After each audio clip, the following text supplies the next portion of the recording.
ரொம்ப சுலபமாக கிறிஸ்பியான பாசிப்பருப்பு முறுக்கு எப்படி பண்ணலான்னு பார்க்கலாம். பாசிப்பருப்பு 1 கப், தண்ணி 1.5 கப், அரிசி மாவு 3 கப்,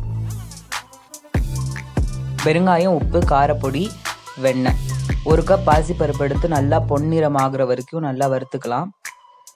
எந்த கப்பால் பாசிப்பருப்பு எடுத்தோமோ அதே கப்பால் 1.5 கப் தண்ணி எடுத்து நல்லா பாசிப்பருப்பு வேகிற அளவுக்கு குக்கரில் வேக வச்சிடணும்.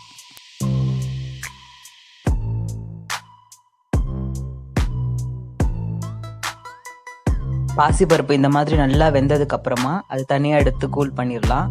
அந்த சமயத்தில் ஒரு பவுலில் 3 கப் அரிசி மாவு,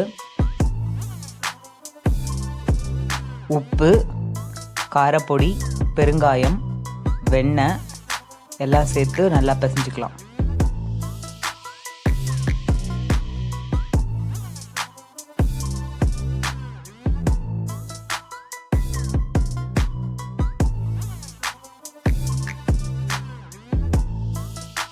சூடு ஆறுனதுக்கு அப்புறமா இந்த பாசிப்பருப்பையும் கொஞ்சம் கொஞ்சமாக அந்த மாவில் சேர்த்து அதையும் கலந்து நல்லா பிசைஞ்சிக்கலாம்.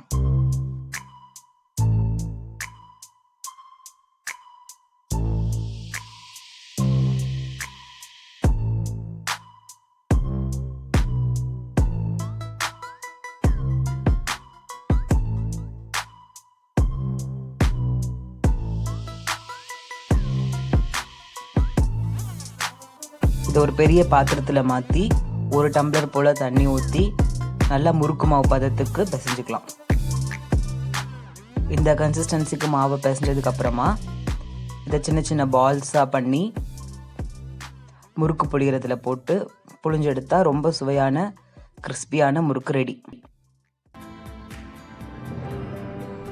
3 ஃபார்முலா தான். 1 கப் பாசிப்பருப்பு, 1.5 கப் தண்ணி, 3 கப் அரிசி மாவு. ரொம்ப சுவையான கிறிஸ்பியான பாசிப்பருப்பு முறுக்கு ரெடி.